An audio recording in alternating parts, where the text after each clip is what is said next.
Saio hau Nafarroako gobernuak diruz lagundu du.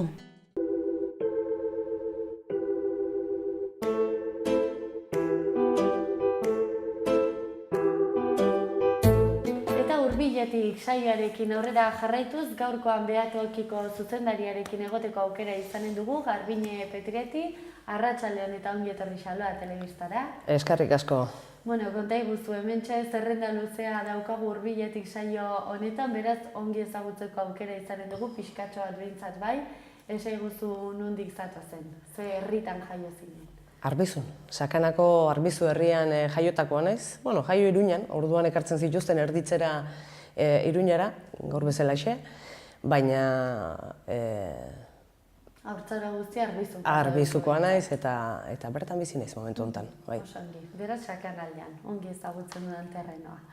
Bueno, horretaz zain, konta iguzu pixka bat zeintzuk izan diren zure aurretako lehen oroitzapenak Arbizu. Bueno, egia esan lehen oroitzapenak herrira eramaten dute. Uda parteko gau haietara, jolasean, bai? Jendea etxeko atarian eserita eta haiek erretiratzeko ordua zehatzen zutenean, hartzen zutenean ama deika nola hasten zen, etxera joateko ordua zelako. Eramaten naute baita ere Handia mendira, hor pasatzen genituen udak, Anai Arrebok, lehengusuak, lehengusinak eta lehengusinen lagunak, osaba apaizak eramaten gintuenan kanpamentu moduko batera uda osorako, eskola, jolasak, hortxe kokatzen dituten haurtzaroko lehenengo irudiak edo oroitzapenak. Beraz, Aralar aldera ez Handi aldera egiten zinen. Joera gehiago genuen, bai, ara joateko. Zeintzuk dira oroitzen dituzun jolasak? Asko aldatu dira jolaseiak gaur egungo ekin alderatuz? Esanen dizut, ni oso futbolzalea izan naiz. Futbolean jolastea gustatzen zitzaidan. Ez balin bazidaten ere oso suelto guzten eta erraztasun handirik ematen horretarako, ezta? Baina beti izan dira, ez dakit, mugimendua edo mugitzea, korrika egitea, igotzea, jaistea eskatzen zuten jolasak. Nolabait ere mugimendua nuen, ez dakit, gustoko. Guztiz, oraingoekin ez dute zer ikusirik, ez, lehengo jolasaiek? Ez, ikusten dituzu oraindik ere, ezta? Umeak herrian, batera edo bestera han egin dutela txabolatxo bat edo bestean oraindik ikusten dira, ezta, holakoak. Baina egia dena da gaur egun gehiago teknologiekin zerikusia duten jokuekin eta lotura gehiago dutela ume eta gaztetxoek. Zu aurra zinenean zertan ikusten zenuen zure burua, ze lanbideetan? Ez daukat horren oroitzapen garbirik, ezta? Nik ez daukate burutan, txikitan, ez dakit, ez? Pentsatzea, ez dakit, nik hau edo ura edo beste izan nahi dut. Ez daukat hori burutan, ez? Denok ez dugu argi, ez da? Zer izan nahi dugun aurra garenean? Nik behintzat ez, nekien gauza batzuk gustatzen zitzaizkidala, ez da? Jendearekin egotea zenak, lagun artekoak zirenak eta mugitzea eskatzen zutenak, ezta? Eta nahi balen baduzu bizkat hortik, baita kirolaren munduan ere irudikatzen nuen, zerbait oroitzekotan, zentzu horretan, igual hortik, ezta? Gainera talde kirola zera eskatzen zutenak, ez? Hor kokatuko nuke bizka bat, nire txikitako, gerora begira egiten dituen proiektzio horiek edo. Eskolan zer oroitzapen dituzu? Arbizun zenuten eskola edo? Arbizun genuen eskola 5. maila arte edo 4. maila arte. Gero ja bilgunea, inguruko herri guztietako bilgunea Etxarriaran atzen zegoen eta horra autobus hartu eta horra joaten ginen. Baina nik eskolako oroitzapenak onak ditut, lagunarteari begira. Ez hainonak tokatu zitzaizkigun maistra eta maistruei begira, ezta? Hor gehiago, garai hartako eskola eredua, kontuan hartzen balin badugu, ez dakit oso aginte eta botere guztian maistruak eta maistrak zuten eskolan, eta hori, bueno, bizkete gugan beldurra edo errespetua baino gehiago beldurra sortzea ere eraman zuten, ezta? Bizkete jarrera horrek. Orduan, haiekiko, bueno, pues halako ikustearekin batera eta izena entzutearekin batera xut jartzen ginen, ezta? Baina beste alde batetik, lagun arteko hori, gogoan dut maila ezberdinak egoten ginela gela berean, ezta? Eta orduan, zaharragoekin, gazteagoekin egote horrek, eta samalda hori biltzeak, ni, ez dakit, gustoko leku batera eramaten hau. Oso ongi. Gaztaroa nola gogoratzen duzu? Sakan aldean, eman zenuen, beste norabait mugitu zinen? 17 urteak arte Sakanan egon nintzen. Eta gero, jarri zitzaidan aurrean Sakanatik alde egiteko aukera, Zentroamerikara joan nintzen, Dominikar Errepublikara, hain zuzen ere, 17 urterekin abiatu nintzen eta 5 urte pasatu nituen bertan. Beraz, esket gaztaroa bananduta daukat, ezta?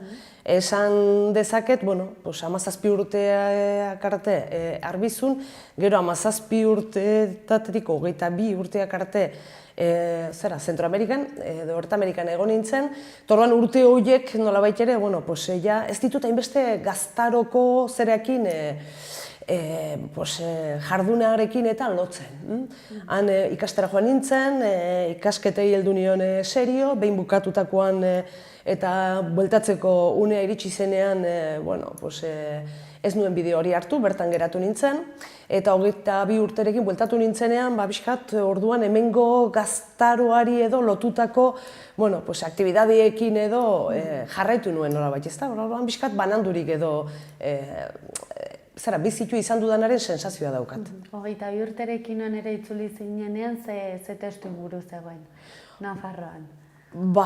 Erabat aldatuta egile esan. 5 urte eta gero, ez? Bai, norberaren bizitzan ere, urte horiek esan dezakegu aldaketarenak edo gaztetxo izatetik ja pasatzen zara, gazte eta zure irizpide propioekin eta bizitzen hastea.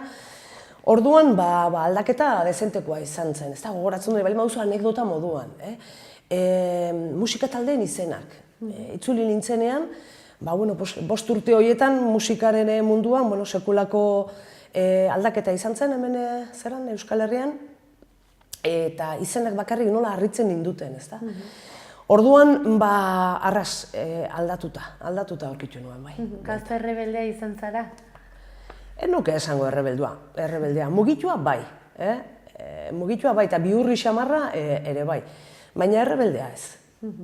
Beraz, esan dioguzu moduan, 17 urterekin gurasoen etxea lehenengo aldiz utzi zenuen, eta gero berriz ere itzuli zinen edo ja ez zara saikulea bueltatu? Ez, gurasoen etxea ja 17 urterekin utzi nuen, eta Ertamerikatik bueltatu nintzenean, egon nintzen hor pare bat hilabete edo gurasoen etxean, tokia aurkitu nuen arte, eta ja hortik aurrera, bisketen ere kontu eta gurasoen etxetik eta babesetik kanpo. Osongi, Arbizu aipatu diguzu, Ertamerika ere nomada xamarra izan zara bizitzan zehar, edo leku finkoetan bizitza gustatu zaizu?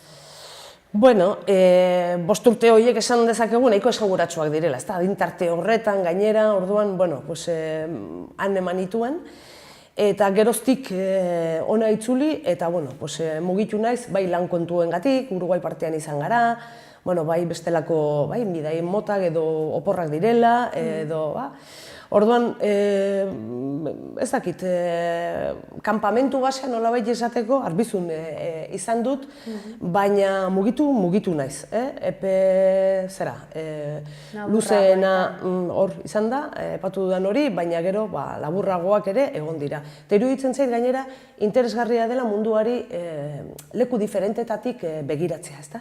Iruditzen zait, aberastu egiten duela horrek, bai? zure bizitokia den hortatik eta bizi guztia ezagutu duzun horretatik ez balin bazara mugitzen, uste dut mugatua dela neurri batean, bidaiatzeko beste modu batzuk ere badaude, ezta?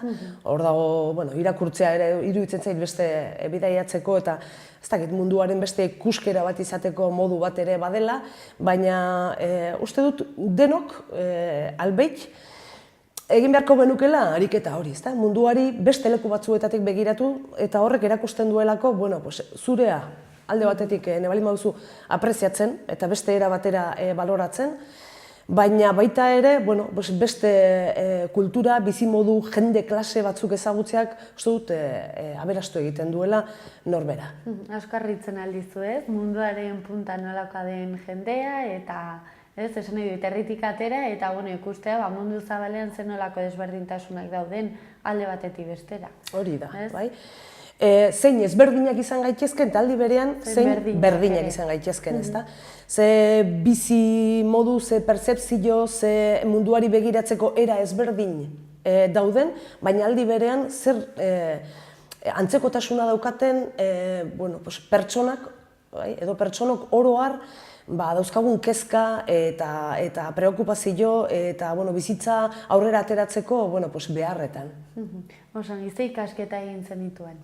Oinarrizko ikasketak bukatu nituenean, lanbide heziketa, administrari egin nuen, eta hori bukatutakoan magisteritza sartu zitzaidan gogoan, eta hori egitera joan nintzen Erta Amerikara. Baliatu zizkidaten edo konbalidatu zizkidaten hemengo lanbide heziketako ikasketak eta zeuden bi gobernuen arteko konbenioak eta ikasketa mailan, eta orduan hara joan eta zuzenean sartu nintzen magisteritza eskolara. Eta printzipioz 2 urtetako egonaldia izan behar zuena, 5 urtera luzatu zen, baina hori, lanbide heziketan administrari ikasketak egin dituen eta gero magisteritza. Osan, bizitza eta lana nola uztartu dituzu urte guzti hauetan? Bizi lan egiteko edo lan egin bizitzeko? Lan egin bizitzeko, zalantzari gabe. Gertatzen dena da, nire lan jardunak euskararekin eta euskalgintzarekin izan du hor bizitza guztian zerikusia, eta hor pixka bat nahasten dira, ezta? Bi arloak nahi balin baduzu.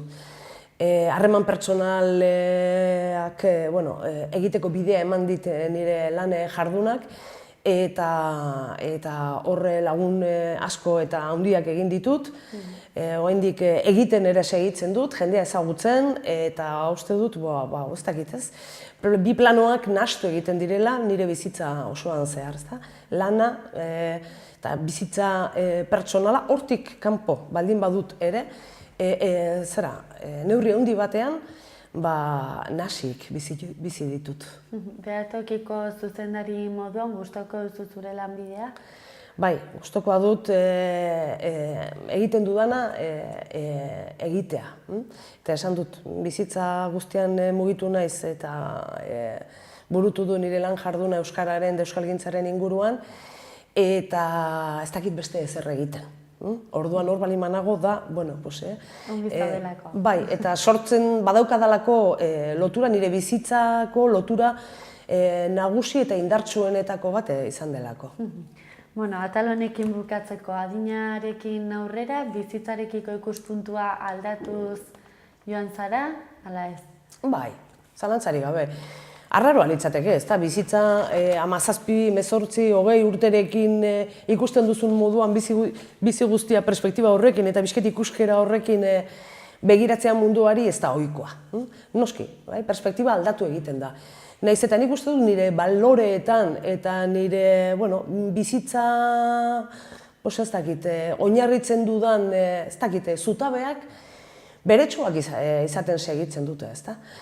Hala ere, zutabe horiei edo balio edo balore horiei, beste perspektiba batetik begiratzen zaio denborak aurrera egin ahala, ezta? Gauzak zentzu batean relativizatu ere egiten dira, eta zure baitan beste era batera bizitzera ere eskarmentuak berak eramaten zaitu, baina baina iruditzen zait ez dela zentzu horretan ez dakit aldaketa edo biraje edo zera,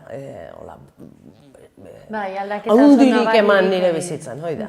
Oso, Beatokiko zuzendaria zaitugu, euskararekin beraz harreman zuzena duzu, noiz sortu zitzaizun euskararekiko grina, gogoa, zaletasuna? Jakin arbizuka zarela, txikitatik, ez? Bai, txikitatik. Ni, euskara izan dut txiki-txikitatik euskara etxean entzun dudana, kalean ere bai. Gaztelania eskolara joan nintzenean ikasi behar izan nuen, ala beharrez, orduan ez zegoen beste aukerarik. Eta, 17 urteak, nik muga handiagoak badira, nire haurtzaroan nahi balin baduzu, ez dakit, nire zaletasunei begira eta nire bizitzarekin lotutako, ez dakit, mugak sentitu ditut bi esparrutan, emakume izateagatik eta euskaldun izateagatik, ezta? Eta uste dut lehenengo emakume izateagatik sentitu nuela edo horren kontzientzia edo horretaz jabetu nintzela lehenago. Zentroamerikatik itzuli nintzenean, 22 urteetan, aukera izan nuen barnetegietan eskolak ematen hasteko, AEK-an. Eta hor hasi, eta zaletasun ez ezik bizimodu ere bilakatu da, ezta? Euskararen bueltan inguruan egiten dudan lana eta egin dudan urte luzetan zehar. Beraz, hor kokatuko nuke.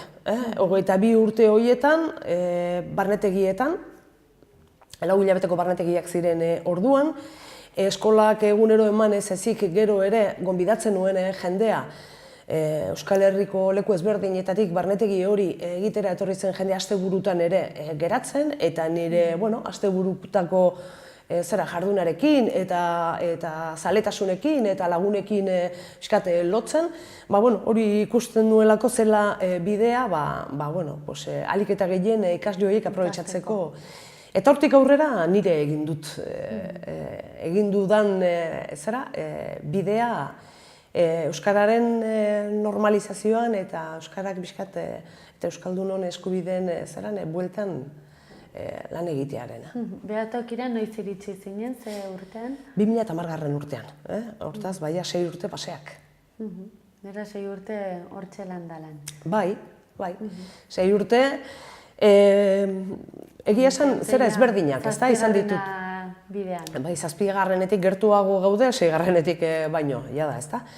Naiz eta euskararen munduan mugitu nahi zen beti, egia esan, eginkizun ezberdinak izan ditut, ez da. Eskolak eman, gero bertako eta eskualdeko euskara elkartean jardundu nuen 10 urtez eta orain Beatokian. Eta beti hortxe, inguru hortan mugitu naiz, baina eginkizun ezberdinekin. Beraz, orain eta Beatokiaren lanari lotuta, herritarrekin eta herritarrek bizi dituzten urraketa egoerekin zuzeneko harremana dut, eta horiek konpontzera eta horiek nolabait ere gainditzeko urratsak eman daitezen, buru belarria eritzen gara. Hortaz, bultza egin nahian ere, gure herrian euskaraz bizitzeko aukerak gero eta zabalagoak eta errealagoak izan daitezen. Beraz, oraintxe bertan aipatu dituzun horiek dira Beatokiaren eginkizun nagusiak oraintxe bertan? Bai, hori da, ezta. Bertakoa eta gurea den hizkuntza da, euskara.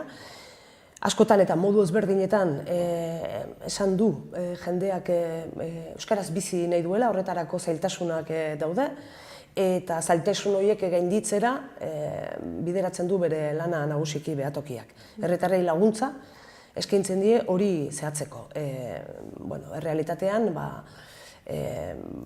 egunerokotasuan, praktikan, benetakoa izan dadin aukera hori.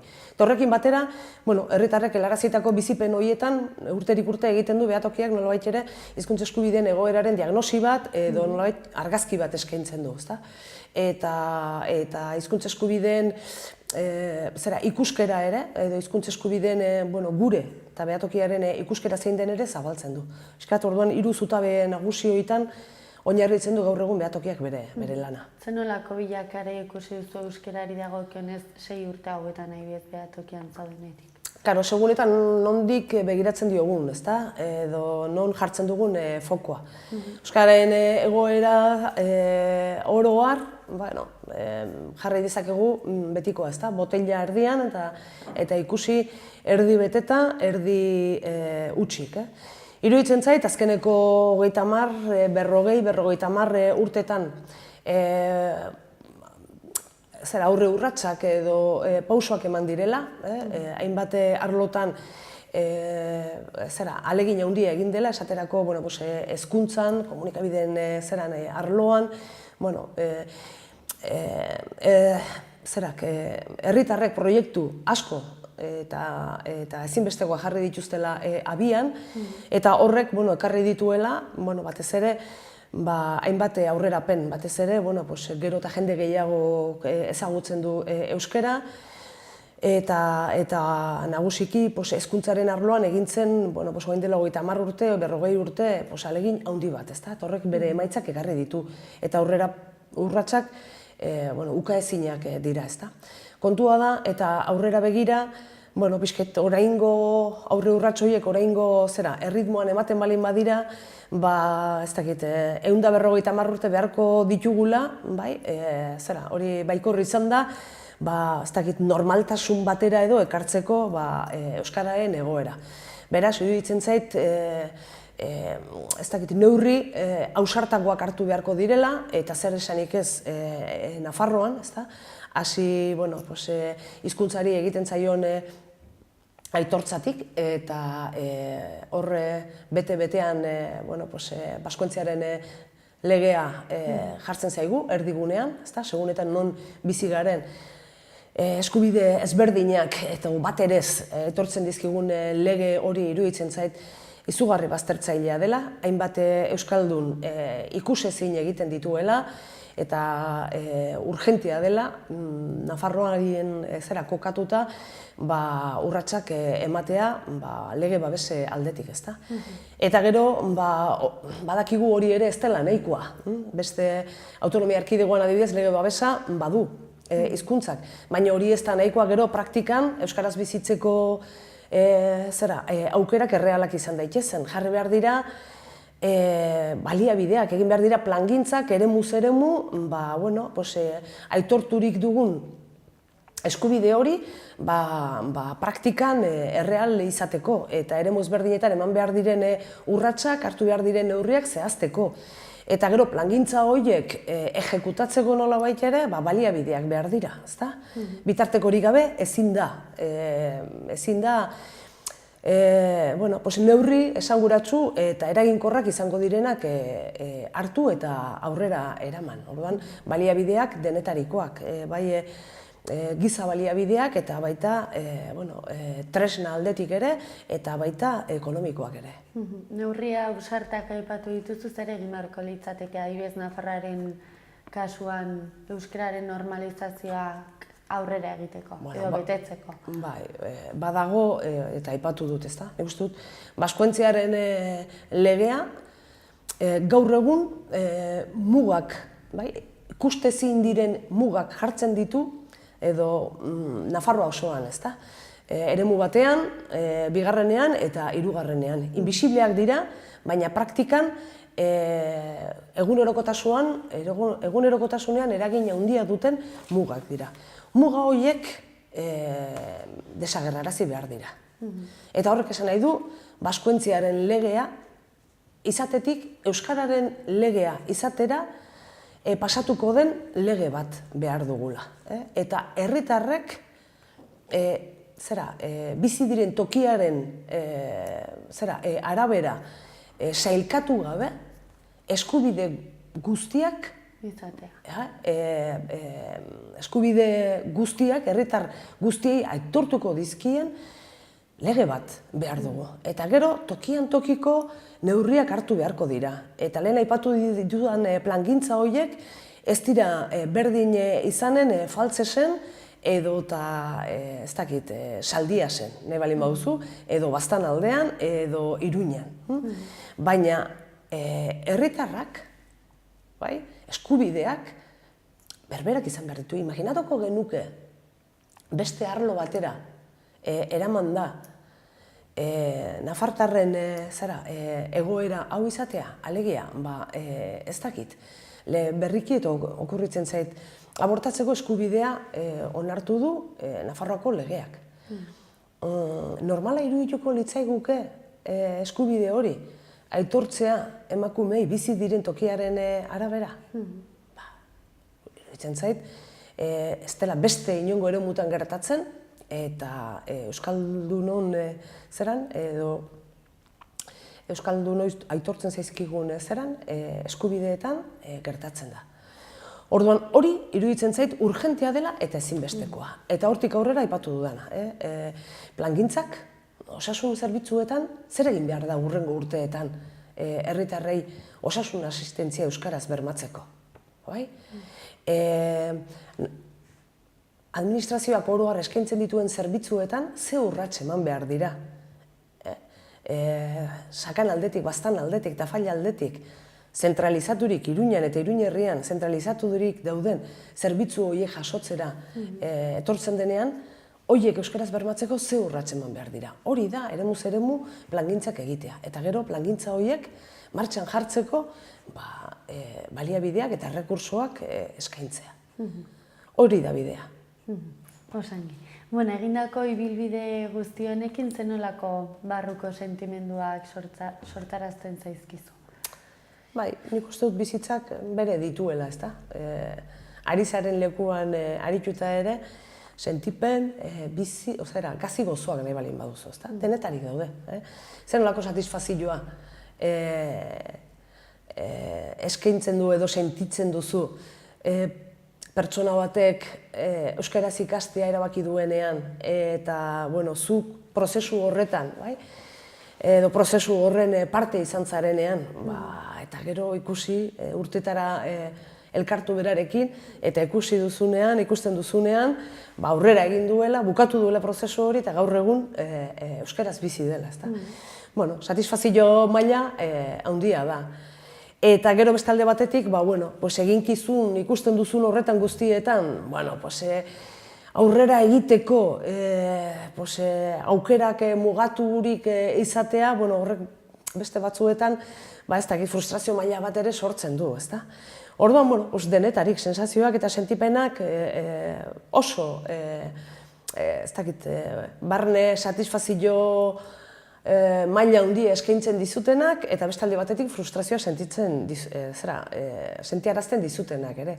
Beraz, bizitza uste dute hori dela eta osagai horiek ere badaudela nire bizitzan. Egindakoarekin pozik zaude edo zerbait aldatuko zen? Beti atzera begiratzen duzunean, hau edo hura beste era batera planteatu bagenu, baina ez oro har, nire bizitzako jarduna garatu dudan esparruan garatzearekin pozik. Alde horretatik, nik uste dute berdintasunaren alde, justiziaren alde eta elkar bizitzaren alde lan egiteko aukeratu dudan esparrua, euskara eta euskaldunon ongi izatea bilatzea edo bilatu izan duen hori, horrekin ni erabat asebetetan nago. Osangi. Atal honekin bukatzen hasteko nolako aitorkizuna ikusten duzu euskarari dagokionez, ze proiektu dituzu eskuartean zuen helburu guzti hauek bete ahal izateko? Guk segituko dugu gure, eta azkeneko ataletik hasietan balin baduzu, segituko dugu gure eginkizun nagusia denarekin. Eta behatokiak ahalbeit eta azkarren desagertzeko bokazioarekin jaio zen, eta horretarako egingo dugu lan. Alegia, lehen bailen desagertzeko, eta horretarako ze baldintza eman behar dira. Euskararen herrian, euskaraz bizitzeko inongo zailtasunik ez egotea. Horiek, etorkizune hurbil batean desagertzeko aukerarik ez dugu, ikusten edo berehalako batean. Beraz, hor segitu beharko dugu indarra egiten. Eta hori izango da etorkizunean gure eginkizun edo behatokiaren eginkizun nagusia. Eta bestalde batetik, iruditzen zait, momentu honetan jarri behar dugula edo jarri beharko genukeela, ez dakit, Euskaren normalizazioaren bidean eta helburuarekin lanean ari diren eragile eta entidade ezberdinek, izan publikoak zein gizarte eragileak, eskaten norabide berean lan egiten eta gure arteko aliantzak eta elkarlana bultzatzen, ezta? Hori izango delako etorkizunean urrats eraginkorrak emateko bidea. Bakoitzak bere aldetik tira eginda edo bakoitzak bereari tira eginda, iruditzen zait indarrak eta aukerak bidean galtzeko arriskua dagoela, ezta? Orduan, iruditzen zait une erabakigarri batean edo gaudela momentu honetan, ezta? Eta etorkizuneko urratsak horri ikusten ditut. Modu horretan lan eginda. Egin behar ditugu, aliantzak bilatu. Gure helburu berberak edo normalizazioan ari garen helburuak batuko dituen esparruak bilatu eta horre elkarrekin indar egin. Eta horretarako hizketan jarri behar dugu, lehentasunak non dauden markatzen. Iruditzen zait, neurri ausarten lehen, aipatu ditudan neurri ausartu horien bueltan jarri beharko genukela hizketan eta hor helburuak eta helburu horietara lortzeko bideak eta urratsak zehaztu, eta hemendik eta 30 urtera iritsi nahi dugun lekua irudikatu, adostu eta bide horretan indarrak batu. Hirugarren atalarekin jarraituz, gizartearekin konprometitu beharra dugu? Ezinbestean, azkenean gure bizitokia dela, esan dezakegu, ezta? Jendartean bizi gara, jendartearen arteko harremanak antolaketa eta ikuskerak zeratzen gaitu, markatzen du, ezta, gure bizitzako eta mundu honetako ibilbidea. Orduan, nik uste dute inguru horri atxikita bizi behar dugula, eta atxikipen horrek ezinbestean zaintzea, inguru hori zaintzea, eta hobe egitea dakarrela ezinbestean. Jendeak jenderik gabe ezin du bizi, ezin gara bizi. Jendea behar dugu bizitzeko, denok, pertsonok, guztiok, komunitate gara, komunitatean bizi garen bat edo beste erabatekoa, ezaugarri batzuekin, beste batzuekin bizi den edo bizi garen animaliak gara. Eta gure etxea den horri, nik uste dut ezinbestean begiratu beharra daukagula, eta inguru hori gero eta hobeagoa eta justuagoa egiten, ahalegindu behar dugula guztiok. Uste duzu natura zaintzen dugula? Zer iruditzen zaizu? Ez beharra dina, bai? Iruditzen zait bizi garela, gizakilok, ororen gainetik eta gainontzeko espezie eta mundu honen jabe sentituz bizi garela askotan, ezta? Eta orduan gure ongizatea jarri dugula gehiago gauzak izatean, eta ez kantitatean, nahi balin baduzu, eta ez kalitatean, ezta? Eta orduan ahalegina egin beharko genukeela gurea den eta guk zaintzen ez balin badugun, eta gainera nolabait ere rekurso mugatuak dituen natura zaintzen, baino momentu honetan eta gure egungo bizimoduak natura hori eta ingurumen hori suntsitzera eramaten ari den jokamaldiak eta bizimodua. antolatu dugula, ezta? Orduan iruditzen zait, ahalegin handiagoa eta pixka bat natura horrekin sintonia handiagoan bizitzeko ez dakit bidea hartu beharko genukeela. Rekursoak limitatuak dira eta iruditzen zaigu ez dakit, ororen gainetik gaudela, baina gero, ez dut, behin eta berriro jartzen zaigula aurrean, orokortasun horretan, gure txikitasuna adierazten diguten, behin eta berriro azaltzen zaizkigun gertaerak badaudela. Eta uste dut hori kontuan hartuta bizi beharko genukela, eta harreman horiek berdintasunean eta ingurua bera tratatzeko modu justuago batean oinarritu beharko genituzkela. Bidaiatzea gustoko duzu? Bai, gustoko dut eta nahi bale baduzu, ez dakit, urruneko lekuetara eta inguruan ere, badaude lekuak, baina bai, iruditzen zait, askotan deskonektatzeko modua eta gure egunerokotasun horretatik ateratzeko modua hartu, bai, kotxea, hartu trena eta beste nonbaiten plantatu eta pixka bat, eszenatoki ezberdin batean mugitzeak laguntzen duela. Zer herrialde ezagutza gustatuko litzaizuke? Edo Euskal Herriko etxeko? Beitu, herrialde konkretu bat baino, desertu batean ez naiz inoiz egon. Eta hori burutan daukat. Eta hurrengoa ez bada, azkar, desertua ezagutzeko bidaia antolatzeko, gogoa badut eta hartuko dut beta. Osongi, ateraldi baterako zer aukeratzen duzu, mendia ala hondartza? Ala biak dituzu gustoko? Biak ditut gustoko, baina modu ezberdinean. Ez dakit, hondartza hitz egiten balin badugu, ez dakit, bero egun horietan, zure trasteak hartu eta arean etzan eta egun pasako zerbait bezala, hori ez dut gustoko. Baina goiz-goizetik joan, edo azken orduan, eta paseo bat eman, paseo luze bat, hondartzan edo itxasartzean, gustoko dut. Eta bestela, egun pasa bat egitera, aurrean jartzen zaidan aukera hori gehiago pentsatzen dut, hemendian itxasuan edo itxasertzean baina. Hiria ala herria, zer nahiago? Biak. Uste dut gainera gaur egun oso erraz uztartzeko moduko aukerak direla. Eta,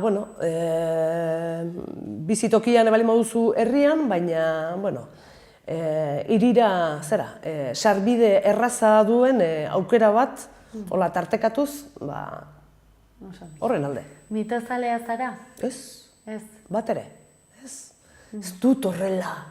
Eta gainera inoiz, eta txikitan ere miresten edo, nire baitan horrela. Ez dut ezer eta inor gainera burutan, ez? Horretaz gain ere bizitokiak ematen dizuzuri bizipoza? Nik uste dut bizipoza norberak eman behar duela arruan eta zauden tokian hori izango duzu zurekin, ezta? Gauza batengatik edo beste batengatik aukeratu dezakezu, ezta? Leku batean edo beste batean bizitzea. Baina ez dut uste horrek bizipoza eta zure ez dakit egunerokotasuneko alaitasunean edo bestelako aldartean bere biziko garrantzia duenik. Karo, gure lehenengo mundu marabilloso honetatik begiratuta. Esan nahi dut, hortik zehar baldintza penagarritan eta miserian eta bizi diren pertsona horiek segurazki beste zerbait esango lukete. Eta gure mundu liluragarri honetara begira jarri ditugu segurazki. Baina iruditzen zait bizipoza norberak barruan daraman zerbait dela eta bizitzarekiko eta biziarekiko jarrera batean edo jarreretan dagoela. Lasai eta ongi egoteko leku sekreturik baduzu? Bitu, aspaldi ez naiz joan, baina badago Urbasa mendian hor, garai batean, eta maizago joaten nintzen zeran, garaietan nire egin nuen txoko bat, ezta? Eta noizean behin, joan izan naiz, aspaldi ez, eta kaso, hurrengo egunetan, buelteska bat egiteko modukoa, baina bai, behitu. Badago oso leku, bueno, Urbaza berez, oso leku zoragarria da, eta hor badago nire egin dudan txoko bat, edo oso leku berezia dena niretzat. Irakurtzeko libururik baduzu? Bitu gorentxe bertan bi darabiltzkite eskuartean. Karmele Jaioren amaren eskuak, eta bigarrena da Euskara irabazteko bidean, Garikoitz Goikotxearena, berriki argitaratua. Filme bat? Filme bat, ez dakit, azkena den, edo azkenetakoa, bai, ikusi dudan azkenetakoa behintzat, bai, Pride filma. Arrotasuna uste dute esan nahi duela.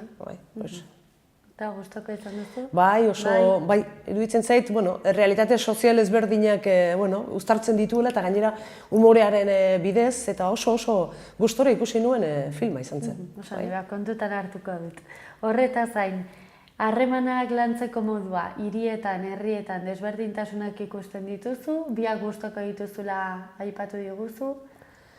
Bai, baina harremanak, pertsonen arteko harremanak, iruditzen zait azken boladan aldaketa nabarmena nozitu dutela, baina ez ja herrian edo hirian bizi den jendearen artean baizik eta teknologiak uste dut aldatu dituela ikaragarri edo aldatzen ari direla, teknologiari esker, gure arteko eta pertsonen arteko harremanak. Eta, berezitasunak balin badituzte ere, hirian bizi edo herrian bizi harreman horiek sortzeko eta mantentzeko erak, iruditzen zait, bai batean zein bestean, bizi den jendearendako gaur egun gehiago balditzatzen dituela. Aipatutako teknologien bidez, harreman horiek izan duten eraldaketa eta edo izaten ari diren eraldaketa, hori, bizitokiak baino. Bukatzeko, zoriontsu izateko errezetarik baduzu? Ez. Ez, iruditzen zait, niretzat zoriontasuna nik ez dut ulertzen horrela estadu iraunkor edo permanente bat bezala. Nik uste dut, badaudela momentuak, ongi sentitzen zaren momentuak, ez dakit bizipoz, nebalin baduzu berezia, sentiarazten dizuten momentuak, baina zoriontasuna ez dut ulertzen existitzen balin bada, estadu permanente bat bezala. Egia da, bizitzan faseak edo aldiak daudela, ezta? Makalago, edo bestelako indar batekin sentitzen duzun, zure burua sentitzen duzun aldiak badaude. Baina zoriontasun iraunkorri horretan ez dut. Ez dut sinesten, ez dut inor ezagutzen zera hortan bizi denik eta ni neu ere ez naiz horrela. Uste dut, uneak, momentuak direla bizitza. Zoriontasunaren bila zeratuko bagenu, gure ongizatea horretan oinarrituko bagenu edo gure bizipoza ez genukela inoiz aurkituko. Daudela uneak, momentuak eta horiek bizi behar direla. Oso ongi Garbiño, plazer bat, mi esker Xaloa telebistan izateagatik eta ongi segi. Berdin, eskerrik asko zuei eta nahi duzuen arte. Mi esker.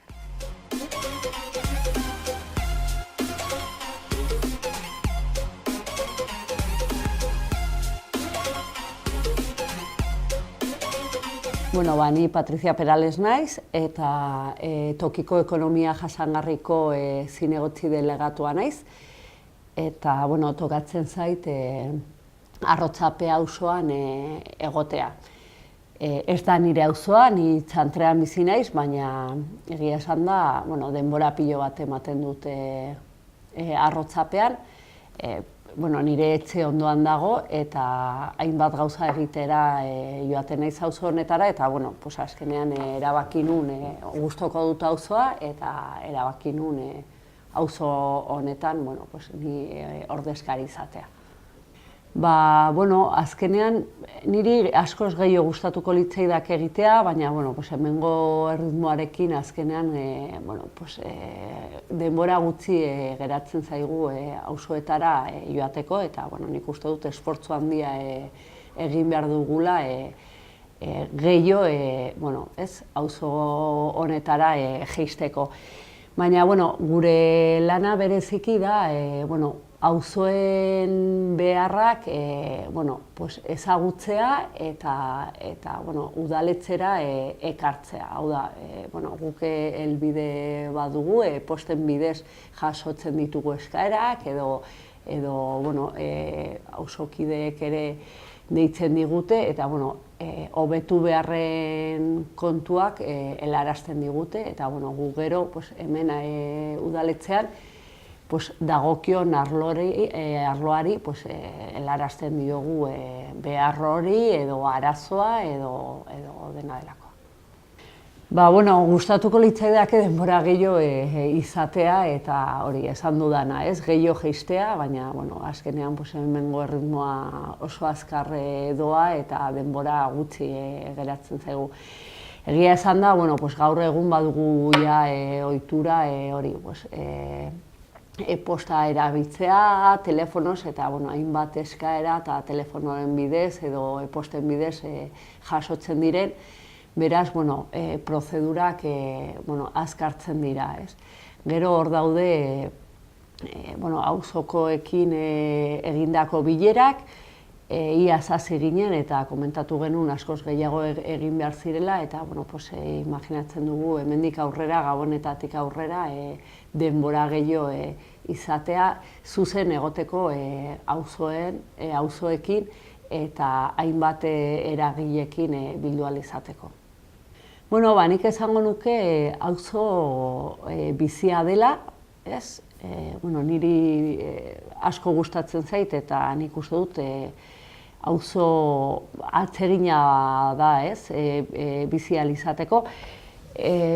Kontuan izaten badugu zer dagoen, esan genezake oso auzo erosoa dela, ez? Beti zalantzarik gabe hainbat kontu hobetu daitezke, baina baditu zerbitzu asko, esate baterako osasun zentroa, badauzka eskolak, aurre eskolak, liburutegia eta bueno, zibiboxa ere, beraz, bueno, pues, kultura edo biltzeko guneak bermatua daudela eta bueno, toki atsegina, ez? Gero ez dugu ahaztu behar ze ingurua duen, ez? Adibidez, Ibai parkea hor dauka eta nik uste dut Iruñeko birika eta toki polit bat da eta bueno, azkenean bueno, auzoan dago, ez? Eta bueno, hor zubiak eta dagoen ibilbide hori bueno, oso atsegina da eta bueno, nik uste toki on bat dela bizitzeko. Eta gero ez dugu ahaztu behar ere ze plazak dauzkan, adibidez, Pasoan Elier eta Maiteminduen parkea. Nik esango nuke, bueno, pues, auzo honek baduela pixka denetarik, gero populazio aldetik bueno, da anitza, jende gaztea, heldua ere bai, baina bueno, gero 80 markadan, ez, plan berri hori egin zenean, batean hasi zen asko eta etxe pilo bat egin ziren, beraz, bueno, familia gaztea joan ziren bizitzera eta orain esan genezake, bueno, pues, hori populazio aldetik anitza dela. Nik azpimarratuko nuke ze bizia duen auzo honek, ez? Bakarrik, bueno, ikusten baditugu plazak edo adibidez Maiteminduen plaza, ez? Nola dagoen beti beteta, adin guztietako jendea, aurrak hor jolasten, jubilatuak ere bankuetan eta bueno, eta jendea tabernetan eta terrazetan eta bueno, esango nuke auzo oso atsegina dela bizitzeko. Bueno, ez da txarra. Hobetu zitekeen, ba bai, ez, beti, bueno, hobetu daitezke, ez, olako planak edo urbanizazioak edo, bueno, batean hori hazi zen edo handitu zen auzoa eta erabat aldatu zen, ez? Bueno, pues hor egia esan da, pues baratza guztiak desagertu ziren eta, bueno, pues hor esan genezake ere bermatu zirela eta naturarekin zuen harreman hori, ez? Bermatu altzen gehiago, baina, bueno, dagonarekin nik uste orain, bueno, pues esan dudana, nik uste auzo atsegina dela bizializateko eta agian beste auzoetan gertatu ez dena edo hemen bermatu aldire bueno, pues plazak, ez, pixkat, bueno, pues jendea bildu alizateko edo harreman sozialak bermatzeko badaude gune edo, bueno, toki politak eta atseginak, ez? Bueno, pues esan duguna, ez? Argaibaia, Maitemindua parkea, Anelier badaude plazak eta badaude toki asko, bueno, pues jendea bildu alizateko, nik uste dut hori oso importantea dela eta gero, bueno, pues kaleak ere erosoak dira, espaloiak handiak ere, bueno, hobetu altzen inolako zalantzarik gabe, baina nik esango nuke, bueno, alde horretatik nahiko ona dela. Bueno, nik esango nuke, esan dudana, ez, badagola denetarik, ez, kiroldegi bat ere badago, badago frontoia, ez, aurreskolak, osasun zentroa, liburutegia, nik uste hori auzo batean bermatu galdire edo bermatu beharko lirateke zerbitzu guztiak. Alde horretatik esan dezakegu arrotzapea nahiko, bueno, nahiko aberatsa dela alde horretatik, ez?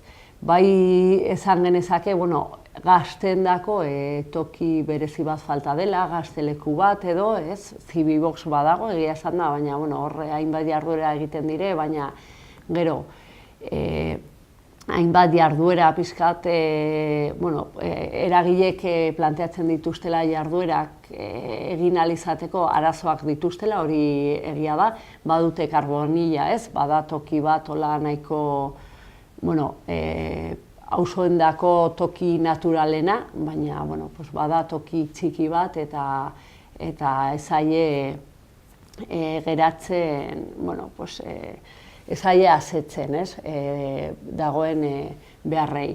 Beraz, bai alde horretatik, pentsatu beharko genituzke ze azpiegitura falta diren, eta nik esango nuke, pues agian Zibiboxen erabilera aldatu beharko genukela, ez, pues aniztasun gehiago bermatu alizateko, gazteek izan dezatela hor, bueno, bere tokia, eta bere tokia izan behar da, beraien arteko harremana, ez, indartzeko, beraien jarduerak egitea, eta gero aurrendako, bueno, toki berezi bat agian, ez, negurako badaudela plazak eta badaude tokiak, baina gero, bueno, pues badakigu neguan hemen eta luzea da eta beraiek bai esaten dute, bueno, pues batzutan ez dakitela, ez, nora eraman, ez, gazteak eta aurrak, bueno, jolastu ahal izateko.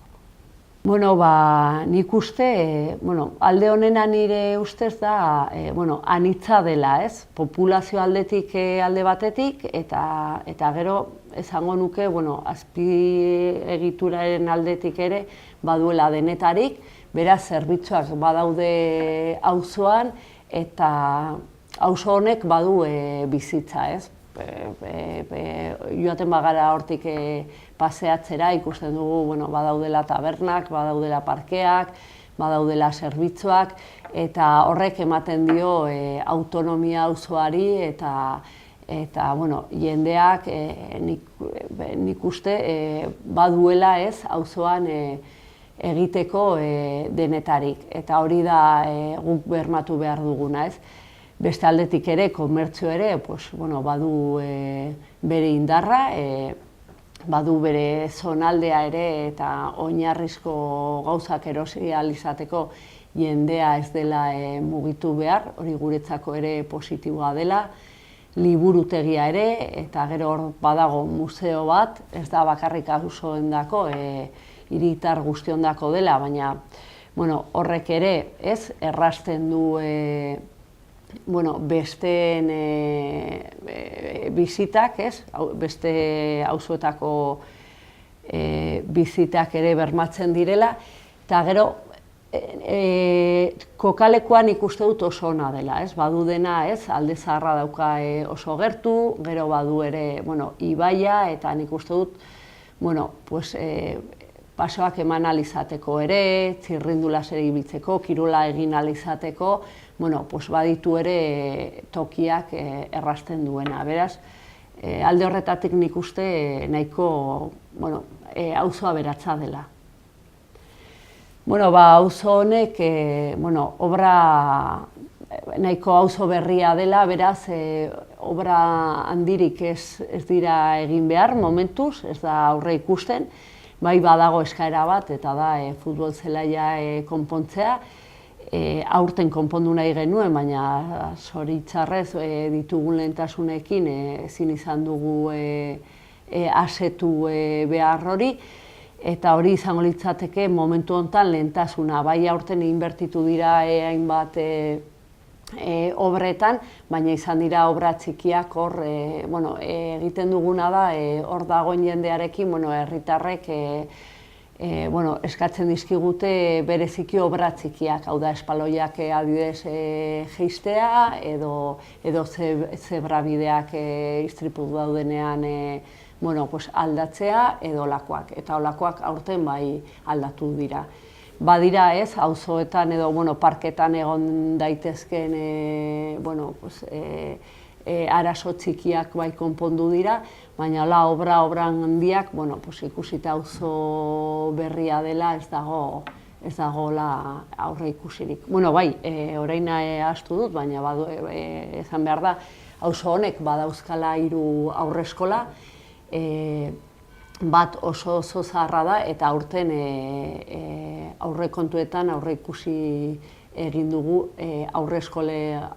eskola bat goitik behera aldatzea.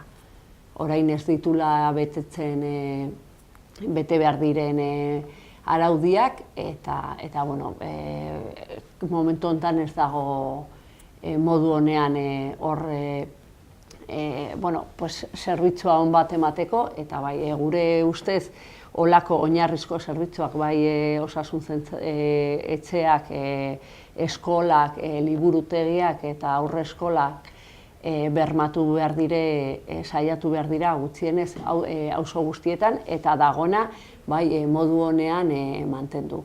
Eskolak, Patxi Larrainzar, momentu honetan, nahiko ondo dago, bai egin behar ziren obra batzuk, hainbat komunetan, hori bai hobetu zen, eta orain tokatzen zaiguna da aurreskola hau aldatzea.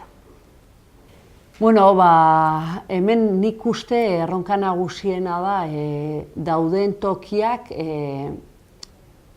modu positiboan erabiltzea, eta hori da bereziki hainbat bileretan auzokideekin ateratako ondorio bat. Orain badago lokal utzik, eta hori lokal horri eman behar zaio lehentasuna hori herritarrek eskatzen dutenaren arabera tokia falta zaie, beraz, nik uste dut beraiendako jarri behar da, eta beraien artean erabaki behar dute zer edo nola erabili nahi duten. Hori da pixkat gakoa, parte hartzea, eta gero badugu zibibox bat oso handia, gela asko dauzka, eta jarduera asko egiten dire, baina bai hainbat bileretan atera da, beraiek ere behar dutela toki bat, beraien jardunaldiak, jarduerak egin ahal izateko. Beraz hori da planteamenduan, nik uste dut parte hartzea bermatu behar da gehiago, eta hiritarrekin batera adostea zertan erabili behar diren olako tokiak, olako espazioak, eta beraiek aurkitzen dituzten hutsune horiek nola konpondu edo nola bideratu, ez, beste erronka batzuk lortu ahal izateko.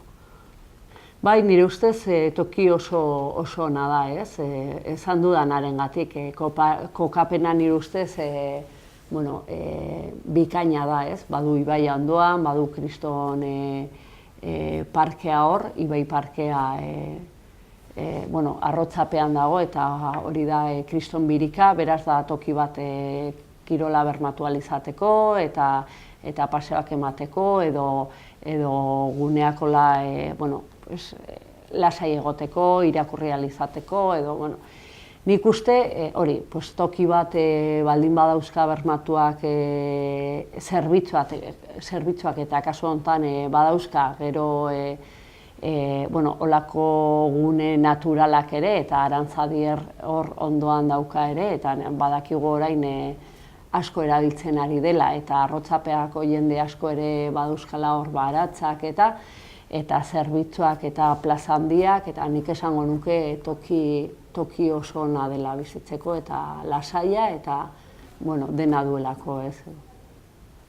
Badago, baina ez asko, gustatuko litzaiguke gehiago izatea, eta elkartu gara, baina gutxi, ni badakit beraien artean bai biltzen direla, eta bada auzo bat ere alde horretatik aberatsa dela, badaude eragileak, badaude elkarteak, eta horre ikusten dugu, ez, adibidez auzoko jaietan ze antolakuntza dagoen, nola biltzen diren, eta ze egunak ere egun bereziak antolatzen dituztela, eta badago bizitza hori pozgarria da ere, ez, eskoletan ere hainbat kontu egiten dire, apimakoekin, eta beraien artean badago harremana eta egiten dira hainbat gauza, beraz, beraiek beharra dutenean bai etortzen dira udaletxera gauzak eskatzera, baina nire ustez onena da, ez, auzo bakoitzak izan dezala bere autonomia, ez, bere gauzak egiteko, bere jaiak, bere egunak eta bere antolakuntzak. Beraz, ni egia esan da ez naiz gehiegi elkartzen beraiekin, baina nik uste eta badakit badutela gure kontaktua, beraz, ez badute deitzen horrek esan nahi du ere, beraien artean ere biltzen direla eta egiten dute euren lana, euren auzoan eta nik eramango nuke ibai parketik iruditzen zait toki zoragarria dela, eta hasiko nintzateke hortikan, eta hasiko nintzateke Santa Engrazia zubitik, iruditzen zait toki oso polita dela, zaindua, eta da gune berezi bat edozein gauza egiteko, ez, edo liburu on batekin egoteko, lagunekin ezerita egoteko, edo paseo, edo txirrindulaz ibili ahal izateko. Eta hortik hasiko ginateke, eta egingo genuke zera San Pedro Zubiraino, gune hori ere oso polita da, eta badu ere kriston bizitza, beraz, etorriko balitz jendea eta bukatuko balu egune hortan, nik uste dut konturatuko zela ze bizitza duen auzoak, eta gero, hortik joango ginateke, agian maitemindu parkera, ez, ikustezala ze bizitza duen, ze plaza den, eta nik esango nuke, herriko plaza bat dela, ez, azkenean hor biltzeko ohitura dago, eta ikusten du eta erakusten du nire ustez auzoan duen bizitasuna eta bizia eta alaitasuna.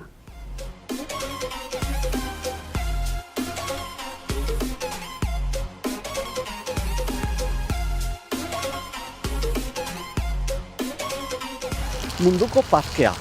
Eta hau da egine bere denboran hemen psikiatrikoan barnen zegona, eta hemen ziren landariak, hemen eraitzen zuten garie, baratzekoak, Eta momentu betean,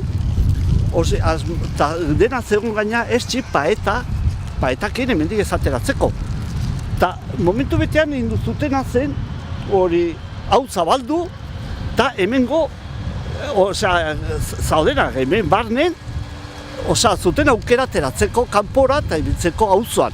Eta auzokoak ere, tozen ziren onera, eta hau da parkea bezala, eta hemen hori da munduko parkea.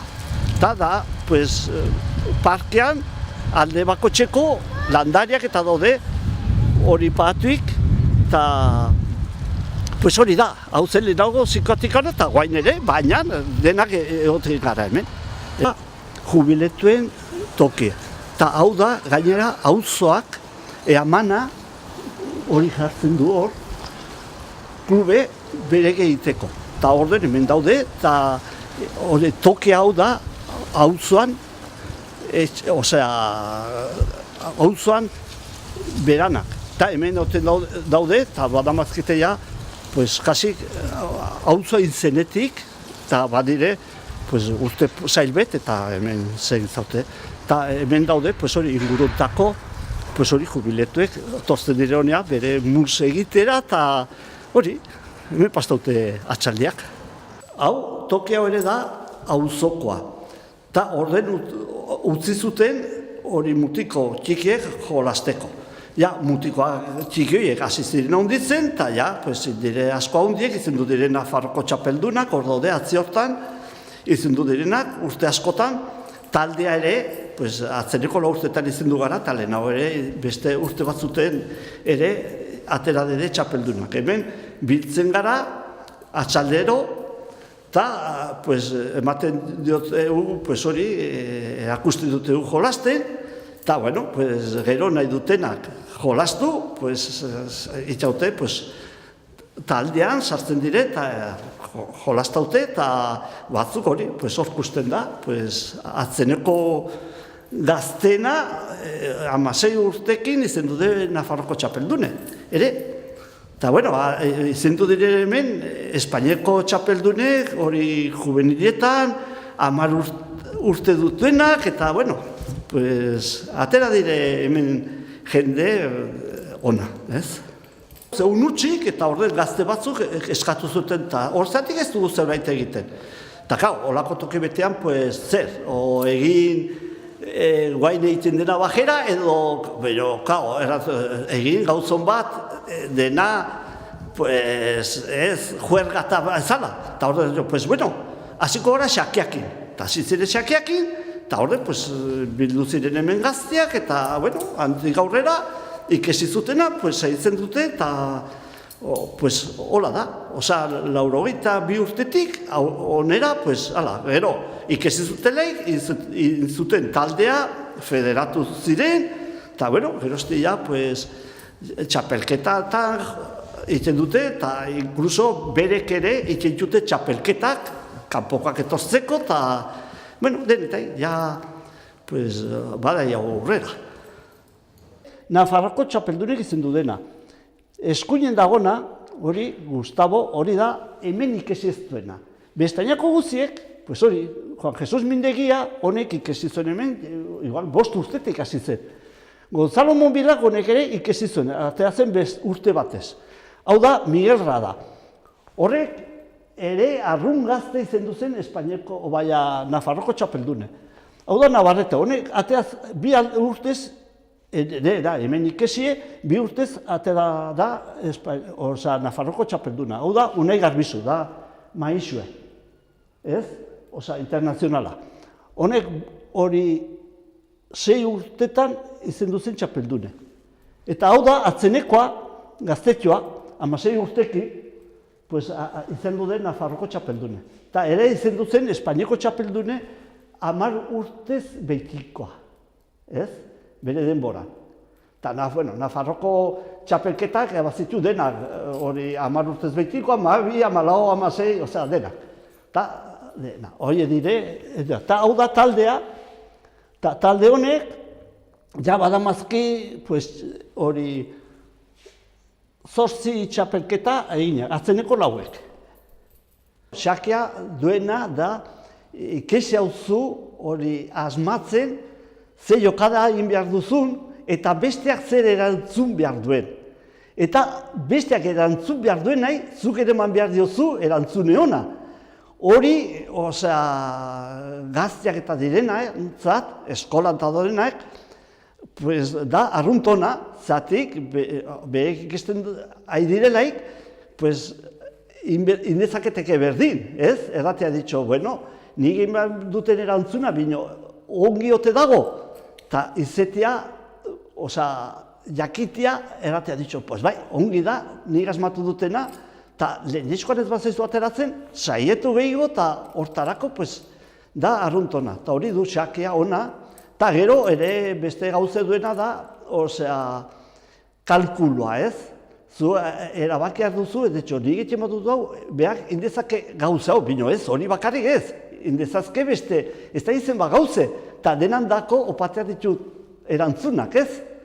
Eta horgati da ona, pues, gazteak saietzeko eta ikesteko hori erantzun ematea gauzoi, ez?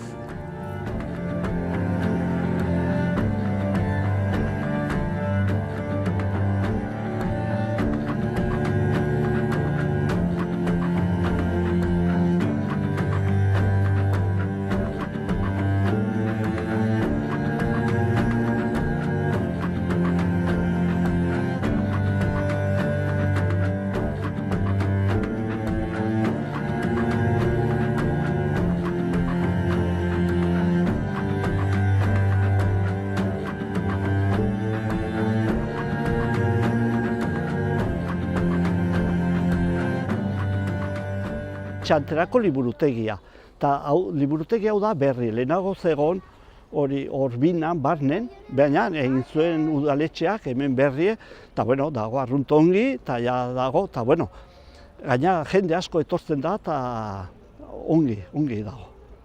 Hau da, Arriuritako enparantza, eta da berri samarra, ja, hau da, kasik hemen aldiontan egin atzeneko etxeak eginek, da berrie. Eta hemen, hori, txantrean eta festak eta ez egiten dire, beti da, pues baitire portxeak eta hola, pues hemen egiten dire, pues hori, lanak eta itxotena, esposizioak eta gauzek, eta, bueno, da, eta gero mutikoan dako, eta, bueno, uden eta hola egoten da hau beti beterik. Ja, hau da Eskola García Galdeano, eta hau egine da kasik auzoakin batero. Eta hemen hasi zen auzo elkartea, lehenezko zen hori gurasoen hori asoziazioa, eta bino guraso asoziazioa ja mutikoak gaunditu zirelaik, eta guk zein behar dugu, eta seginen pues, gauzek egiten. Eta orduen pues, hemen egin zen festak, hau dagoen hemen zen fubitoan jolasteko, eta hemen atea zen taldea fubitoana, eta egiten zen, eta gero gauze guztiek, egiten zen igendatxaldetean zinea, eta torzen ziren mutikoak, bino handiz, eta, bueno, gero etxeak hemen kusten da, hau da Orbina dena. Hemen bizi gara hori da kooperatibe bat bezala, eta bizi gara 1200 famili. Eta dena dire etxeok egine fabriketuek. Kusten dire askotan nola diren errestoak, pagatzen ziruten plakak, eta guruakin igo, eta bata besteakin hori harrapatu, eta itxe zuten, bueno, momentu betean itxe zituten etxeok. Eta, bueno, hori inik, ja, 1970an. Eta, bueno, gainek hemen daude, dena txutik eta ez aiote zer gertatu, eta, bueno, hemen daude lasai. Eta hemen dagona, hemen daude, hori kalefazioa, auzo guztien dako, iten dena. Eta, bueno, da dire hori arrunta hundie da, 1200 familientzat, pues, da arrunta hundie. Bueno, bide hau da, kusten dena, atzera, paso peatonala bezala, hemendik pasten zen lehenago, Tokion eta Iberetik, irati trena, joaten zena, Iruñetik, Zango Zaraino. Eta pasten zen hori, de la Foz de Lumbier, eta Liedena, eta hori. Eta hemendik pasten zen. Eta hau da, paso peatonala bat bezala, eta kusten dugu beste aldera, etxea egin dute, baina utzi dute pasoa pues egiteko lehenago zegoen bezala, toki beretik. Bueno, hau da, atzean kusten dena, oiana ezkaba. Ta han goian kusten dena, hori da, el polvorin erraten dena. Ta gero, eskuinean, hor, kusten da, ureko depositoek onertozteko. Gero, hemen, ondoan dagona, hau da, eskola, da, pixkoat, ansoainen zenandako egine, Doña Mayor. Ta hau da, pues, enparatza, da, aurrean dagona, mutikoan dako, eta kolasteko, eta daudenak.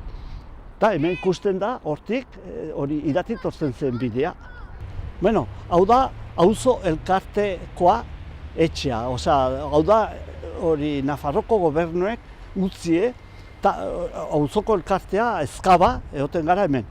Orduen jarri ginen hemen, hori egin ziuten, hori, pues, pixkoat ez kusteko eta laitasun bat bezala emateko, pues, hau da, pues, hori, hospitala psikiatrikoa, eta, bueno, pues ez, osea, jendea asko tozten da honea gauzek egitera, eta, bueno, pues, kusteko, pues, deratok bela sai eta hori, pues, pastu detekena hori,